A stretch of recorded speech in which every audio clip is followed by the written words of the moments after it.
Welcome to Helping Hands. This is where we celebrate the people across Australia who make the world a better place.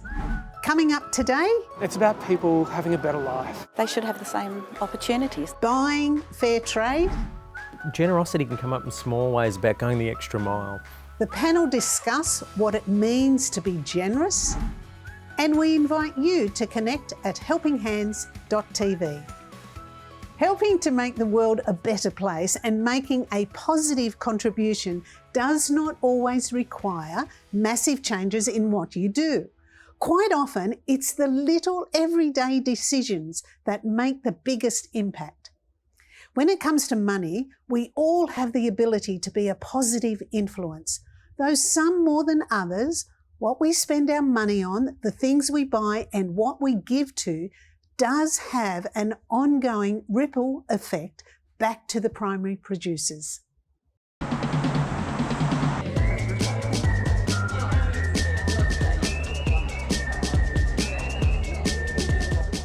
got everything you need? I think we've got everything we need. All We're set up? Just about set up. Just nearly waiting there. to go? Yep. Okay, Wonderful. Great. that's Thank you, wonderful. Barb.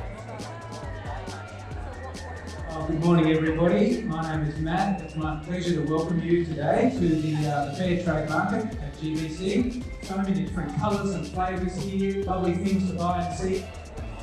Welcome and shop big. Have a great day. Fair Trade Market is where all the stall holders, as you will see, bring products that come from other countries, and it's all 100% slave-free. And that's what we're wanting to do, to help support other countries and lift them out of poverty. We have about 18 stalls here today, and they range from all sorts of home goods to clothing, and there's a great array.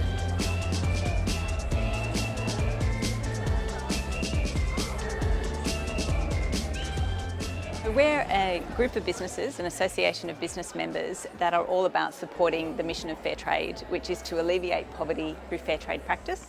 So instead of a charity model where you're giving money, you're actually empowering people to build their own businesses and to work with them in a fair trading way. So that means paying them well, ensuring that they've got good working conditions, but primarily it's about giving access to market for disadvantaged producers that may not otherwise have access to our market here in Australia. Imagine that you are somebody living in Sri Lanka and you're making these brushes. They can't make much money just selling that to their local community in Sri Lanka. But if they have access to market here, we can actually help them to build their business, build their community that helps to bring them out of poverty.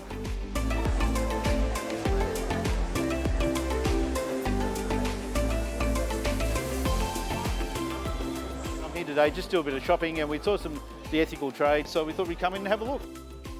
We just appreciate what we've got and what other people don't have. You know, and if you can help them out, well, you know, and just make an even playing field in the world. Like, I think it's just, you know, sometimes we forget of what we've got, and then other people struggle just to make a little ornament to something for their everyday needs to survive and live and buy food and buy all those things we take for granted.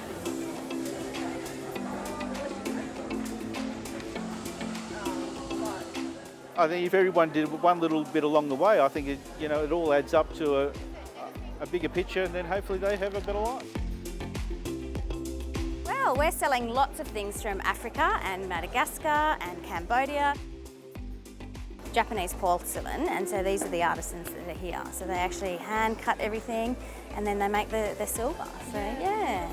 His name's Shrang, and he's actually making these beautiful rings that are just here. Okay, so this one here is actually this one here. So these are the samples that he's made for us, and we've got a whole nother order coming. They cut the pieces of porcelain, and what we actually then do is we tell them what we'd like them to be in, so whether it's brass or silver. Okay? And every pair of earrings or jewellery or necklace that they make actually helps support their families. So, and you know, each piece is a work of art. So not every earring is actually a pair identical. But, you know, every piece tells a story. People want to relate to people, so if we can tell the story, sometimes the story is more important than the product. So people fall in love with the story and maybe fall in love with the people that actually make the product, and then they go, oh great, that's fantastic, I love that basket, I love the story, I love the lady, let me take it and support that person. The fact that everything's handmade is a bonus because, you know, so many things are made in factories these days, particularly with fair trade and also in third world countries. That handicraft skill is being lost. So all of our fair traders here are actually here to help keep the handicraft alive. So rather than a person going to work in a factory, they might get lower pay. If they're working with their handicrafts, then the handicraft will be passed on from generation to generation. This is my thing, right? Because I am really pale, so it is about this bit here. Buying a fair trade hat, one of the things I love about it is it's not necessarily like some completely, you know, off a factory line. I think people should be paid fairly for what they do, and it has such a massive impact on their day-to-day life. So, you know, we're very lucky, I think, in this country. Yeah. So it's the least we can do. After the break, the positive ripple effect. It's about people having a better life. They should have the same opportunities.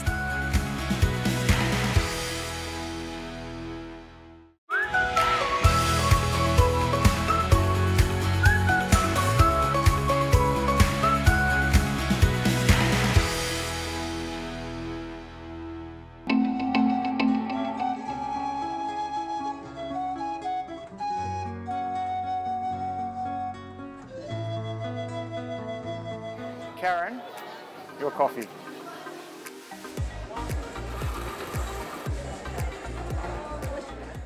Fair Trade Market has been an annual event here at GBC, and here we're all about showcasing a social context of purchasing and making very social decisions about where materials and labour is used to generate products that you might buy elsewhere.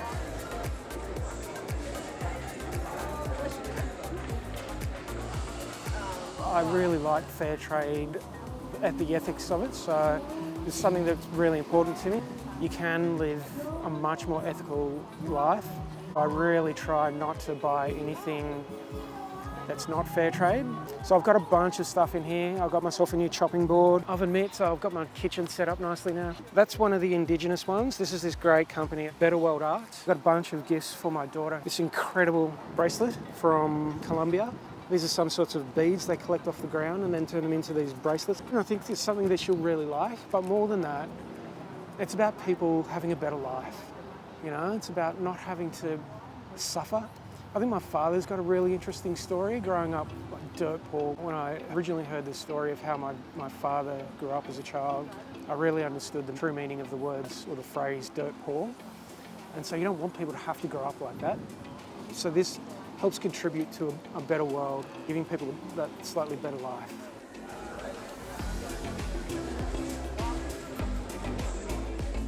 This is a fabulous opportunity for us to sell our products and for me to be able to support those women in Uganda. And the reason I really started was everyone's so desperately poor over in Uganda. It's about 50% unemployment. Well, I guess I'm part of the mix. I'm part of promoting fair trade, talking about, you know, people should be paid fairly for their beautiful work. They spend a lot of time making it, and why shouldn't people in Uganda have the same opportunity, earn money like we do in Australia, be able to properly care for your children, and, you know, they're just the same as us. They have the same hopes, the same aspirations, and they should have the same opportunities to be able to live a full life.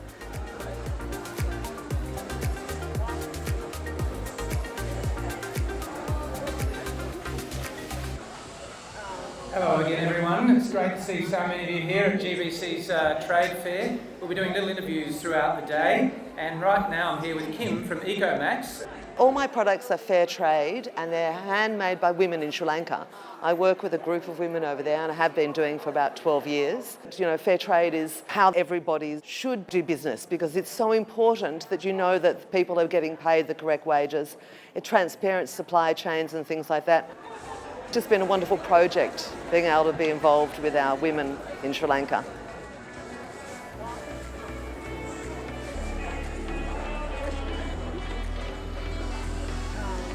My name's Barbara and I represent an organisation called Palestine Fair Trade Australia. These are absolutely stunning. So these is all embroidery, handmade embroidery. They're made by women, mostly refugee women in Gaza, from an organisation called Sulafa, which is funded by the United Nations. This is a cushion cover and you can see, the exquisite amount of work that goes into something like this. The more we sell, it's like any other product, the more you sell of something, then the more the money goes back to the women, and it is women who are making this stuff. Every little bit that we can help financially is of assistance, it's a good thing. And because they're fair trade, we know that the women are getting a better wage for the work, and it's a lot of work that goes into these products. I would say to someone who hasn't considered buying ethically, just to think a little longer about the product in their hand. Someone had to make it. Like for a t-shirt, for example, the cotton had to be grown, someone had to pick the cotton, then transport the cotton to a factory and then make the t-shirt, and then it gets sent to the store. And I feel like explaining the process to someone really helps put in mind how things just don't appear in the store. And so just thinking about how did this product get here, and then knowing that it was made safely and ethically, I think is the most important part. If the overseas artisans were here today to see their products being sold, I think they wouldn't be able to believe it. They'd be over the moon to see the things that they have made being bought to make a difference in their lives.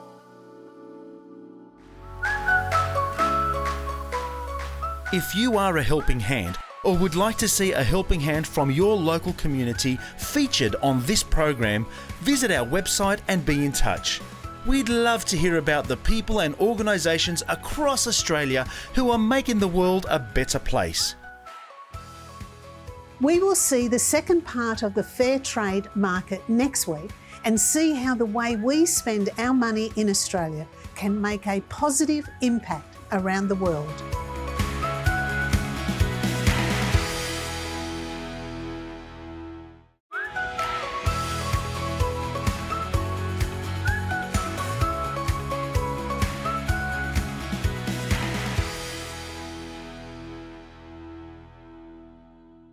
Welcome back to Helping Hands. This is where we focus on the people across Australia who make the world a better place. We all have the ability to be generous, some of us with our money, some more so with time, and others with our skills and ability. The panel joined Laura in the studio today to discuss generosity. Hi there, thank you so much for joining us. With me on the panel today, we have social researcher Mark McCrindle, we have John Owen, the CEO of Wayside Chapel, and Lisa Ellis from Wesley Community Housing. Thank you all so much for joining us. Mark, we'll start with you. What do we as Australians understand generosity to mean?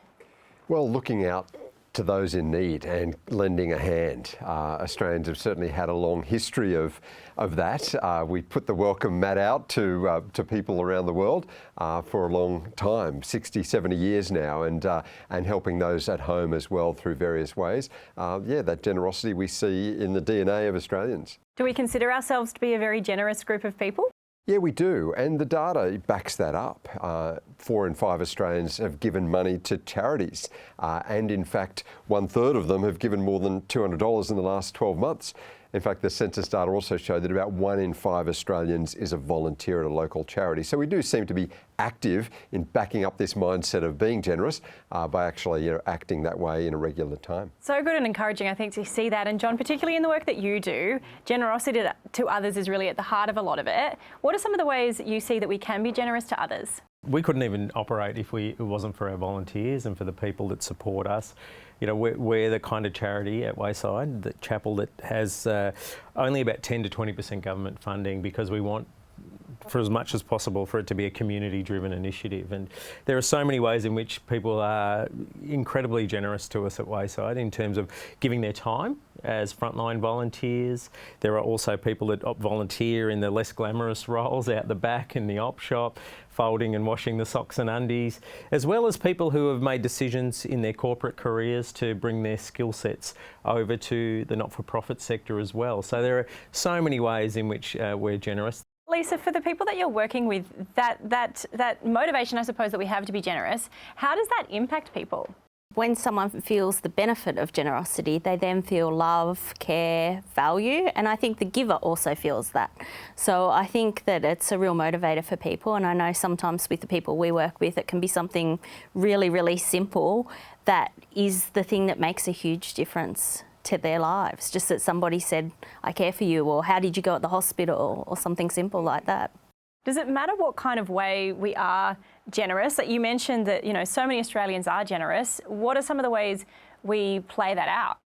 Well, one of the biggest categories of giving now is the need responder. Rather than just an ongoing committed giving, I give once a month to this charity, most Australians fall into this need response. So when they hear the need, bushfire, flood, drought, or winter time, appeals, whatever it may be, they open their wallets and they give. And we found that that's even increasing with the emerging generations. Generation Z have given more frequently. They give less than the older generations because they've got less money, but they give more frequently. And they're more likely to have not just local concerns, but global ones. They're the most likely to say, well, I give to poverty wherever it is, even beyond Australia's borders, and disaster relief overseas, not just locally. So there's some positive shifts, even extending the generosity that we used to be known for as Australians.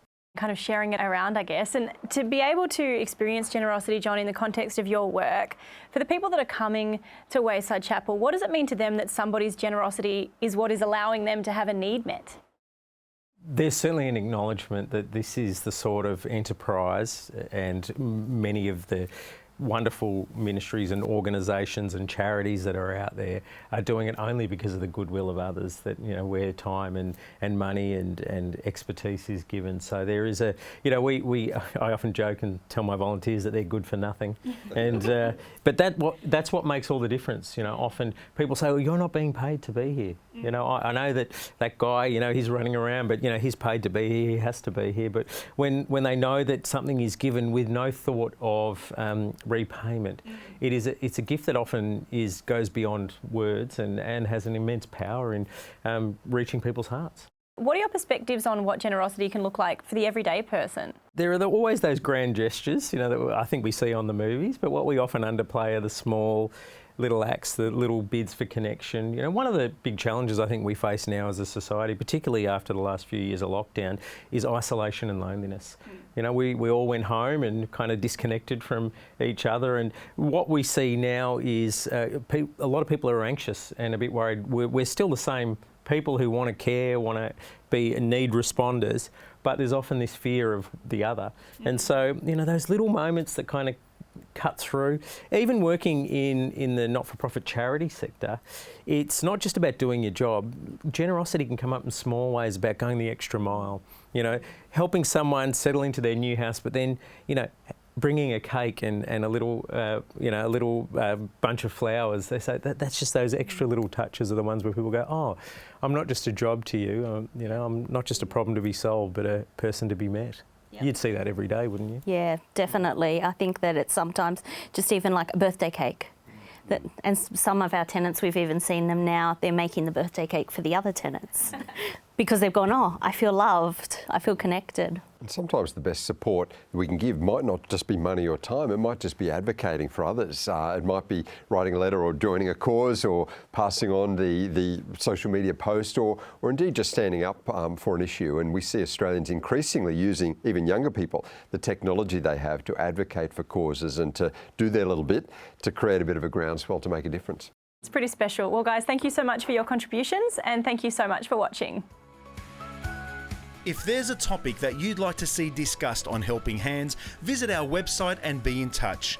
We love talking about the things that make the world a better place. Head over to our website to see the extended conversation on generosity and to share with your family and friends. We'll be back in just a few moments.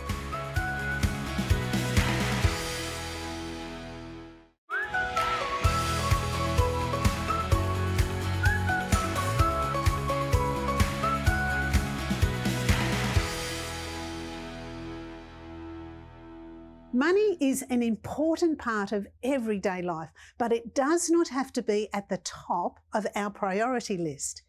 If we view money as a tool to help us achieve things and we focus on the people who we'd like to become and the impact we'd like to make, the way we spend our money, the things we give to, and more importantly, the way we value our time and skills will change. I'd like to encourage you to consider how you can spend your money to make a positive impact around the world, and more importantly, to think about how you can be generous with your time, talents, and treasures. Let us know about the Helping Hands in your local community at helpinghands.tv. Send a photo or a short video and tell us about your local heroes in 25 words or less. Special thanks to Laura and the panel and the Fair Trade Association of Australia, and to you for watching today. Head over to our website and let us know about a helping hand in your world. Send in a photo and we'll share your story with the Helping Hands family. See you next week.